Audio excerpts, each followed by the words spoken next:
We've been talking about Disney a little bit, and here's a question for you.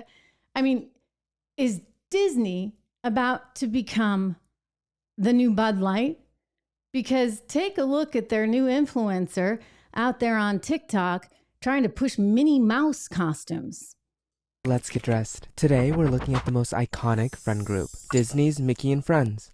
And the character most like me is Minnie Mouse. And I have the most perfect dress to start the look. It even has little Mickeys on it, and I love how bold of a red it is. It's just like Minnie. I'm thinking of layering a fun collar, like this one, just to give it a little more flair. But now I feel like the dress needs more shape, so let's add this white petticoat under it. It's so fun to move in, and I love how it peeks out at the bottom. And to add even more shape, this belt should do the trick. Now for hair, I'm thinking of doing space buns. So let's pull out my hair donuts, and just like that, it kind of looks like I have Minnie ears. And Minnie wears gloves, so I need gloves. I'm also gonna add this watch with Minnie and all her friends on it. It's so cute. But now, to be as bold as Minnie, I need a bold red lip. It's a classic, and it's so pretty. Now, let's add some black tights and pull out the iconic yellow pump. I'm just like Minnie Mouse. But wait, something's missing. I know. How could I forget? A giant red bow, the biggest fashion statement. And now, the look is complete. I literally look like Minnie Mouse, and I fit in perfectly with Mickey and his friends. The bow, with the dress and the shoes, really sealed the deal. Now I'm fashionable, bold, and fun, just like Minnie Mouse.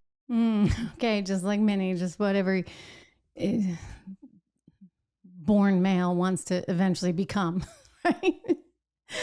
So look, this is on TikTok, and it's a transgender influencer who's dressing up as Minnie Mouse. And well, you know, like Disney has enough problems as it is. It's different than Bud Light in that, you know, Bud Light was an easy switch for people. It was historically such a male, masculine culture in terms of the people that drink or drank. I should use that right in the past tense because I think people just aren't drinking it anymore. Bud Light.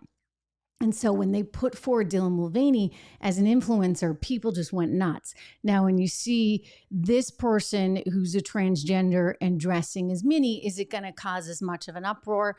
I don't think so, but I think it's important to see only because this person, they're dressing up as Minnie, is designed very specifically to try and bring in this new audience. And this new audience, which used to be like what, 0.01% of the population, and now increasingly is growing and growing. And you have a lot of young people identifying now as transgender because, oh, I don't know, it's like in the news cycle and suddenly the idea catches on.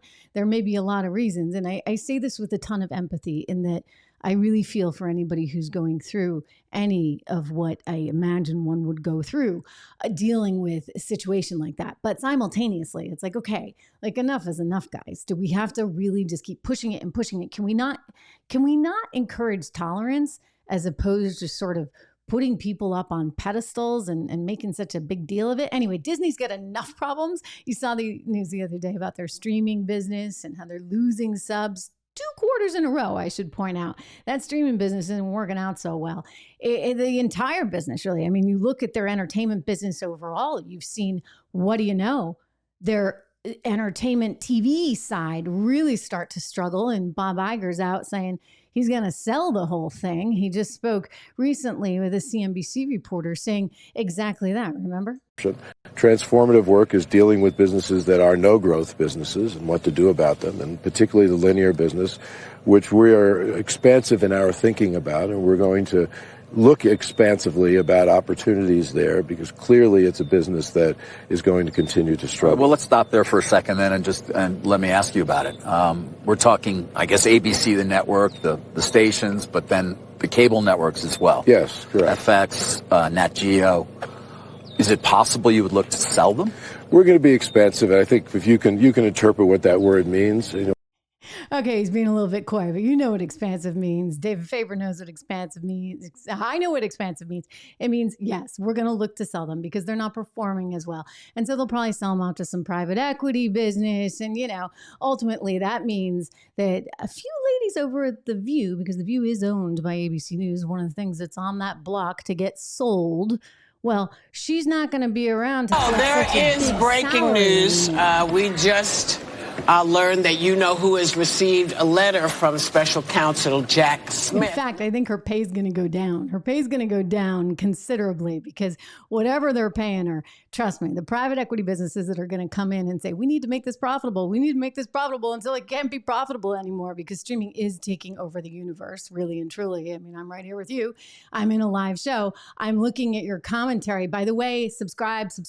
If you haven't, please do me that favor of subscribing to the show. It's actually really important. Again, great to see so many of you live.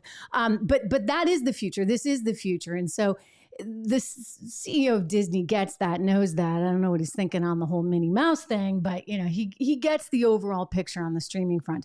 And so you're going to see a lot of assets like Nat Geo or FX or ABC News or ABC, which includes The View, all of that getting sold off. Hey everyone, Trish Regan here. If you enjoyed that clip, please do me the favor of subscribing to the channel. Just hit that little subscribe button right over there. Did I do that right? Not quite, but you know where it is. Subscribe to the channel, hit the bell so that you get the alerts, and I'll see you back on the show.